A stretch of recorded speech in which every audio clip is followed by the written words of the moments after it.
ہستی کون ہے؟ میں نے سارے مصائب چھوڑ دیے کیونکہ وقت نہیں ہے. ایک ایسی ہستی ہیں جنہوں نے واسطہ دیا، ہمیں اذیت نہ دو، ہمیں مت رلاؤ، مجھے زہر نہ دو.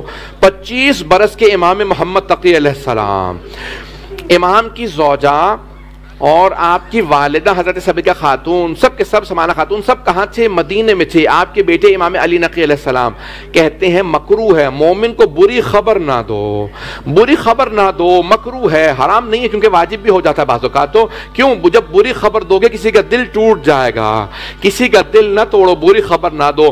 اب امام علی نقی علیہ السلام یہ نہیں کہنا چاہتے تھے میرے بابا کو زہر دے دیا گیا ہے. ایک مرتبہ کہنے لگے کہ سے امام محمد تقی کی والدہ سے ماں کو بیٹے کی شہادت کی خبر دینا بڑا مشکل کام ہے. آپ کے ذہنوں میں ہے نا جب جناب لیلا دیکھ رہی تھی میرا بیٹا لڑنے جا رہا ہے تو مولا حسین نے کہا تھا لیلا خیمے میں جا کے دعا مانگو، کیونکہ مولا نہیں چاہتے تھے کہ ماں دیکھے بیٹا کیسے گھوڑے سے گرتا ہے.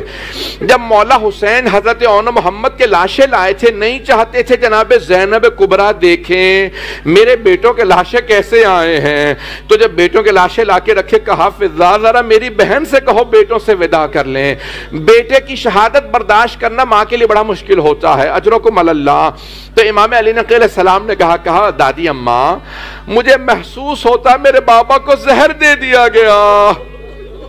حضرت سبیکہ خاتون رونے لگی، کہا بیٹا ایسا نہ کہو. رونے لگی، رو کے کہا بیٹا ایسا نہ کہو، میرا بیٹا بڑا جوان ہے، میں 25 برس کے جوان بیٹے کی ماں ہوں. کہا دادی اماں وہ فرشتہ اللہ کا فرشتہ جو صرف معصوم اماموں کے ساتھ رہتا ہے نا وہ بھی میرے پاس آ گیا ہے، وہ بھی ابھی میرے پاس آ کے کہتا ہے مولا اب میں آپ کی خدمت میں ہوں، آپ کے بابا کو زہر، یعنی مستقیماً نے کہا آپ کے بیٹے شہید ہو گئے. بڑے آرام سے ماں کو بری خبر دی، دادی اماں آپ کا بیٹا شہید. ایک مرتبہ ماں ماتم کرنے لگی، ہائے میرا بیٹا، ہائے میرا بیٹا، کس نے غسل و کفن دینا ہے، کون دفنائے گا؟ امام علی نقی علیہ السلام نے کہا دادی اماں میں جاؤں گا. 7 برس کے ہیں امام علیہ السلام کا. دادی اماں میں جاؤں گا، میں غسل و کفن دوں گا. میں ایک سوال کروں آپ سے، یہاں پہ بھی ایک بیٹے نے کہا میں جا کے بابا کو دفناؤں گا، غسل و کفن دوں گا. لیکن اگر کوئی بیٹا باپ کے پاس موجود ہو لیکن اسے اجازت نہ ہو باپ کو غسل دینے کی، کفن دینے کی اجازت نہ ہو، چلیں آپ کہیں گے شہیدوں کا شہداء کا غسل و کفن نہیں ہوتا لیکن دفنانا تو شہداء کو بھی واجب ہے.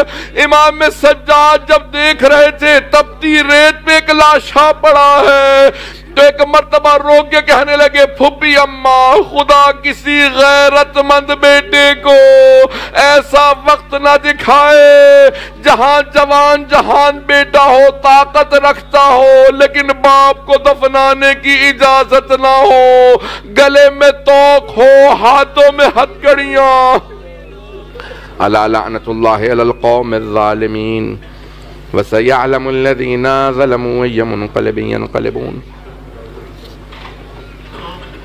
بس بھی صرف 2 دعا کے جملے.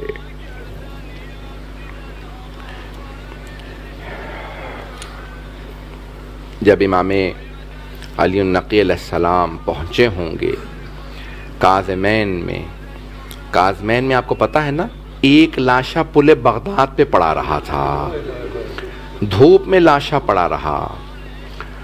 پوری دنیا میں میں نے دیکھا ہے جہاں جہاں امام موسیٰ کاظم علیہ السلام کا تابوت اٹھایا جاتا ہے، چاہے وہ بغداد میں ہو چاہے قم میں مشہد میں، پوری دنیا میں ہر جگہ، تو اس تابوت پہ زنجیریں لٹکی ہوئی ہوتی ہیں. میں بچپنے میں سوچا کرتا تھا کیوں زنجیریں لٹکی ہیں، تو میں نے پھر ایک حدیث دیکھی. پروردگارا جب لوگ آنے لگے نا پوچھنے لگے مزدوروں سے کیا بات ہے یہ تابوت سے زنجیریں کیوں لٹک رہی ہیں، تو ایک مرتبہ انہوں نے کہا کہ زنجیریں گوشت کھا کے ہڈیوں تک چلی گئی تھی، زنجیروں کو کاٹا نہیں جا سکتا تھا.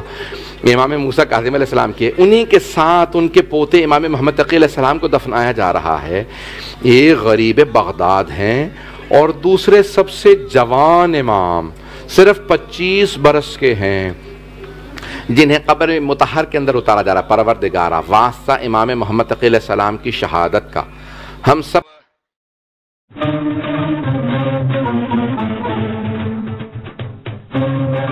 ہے۔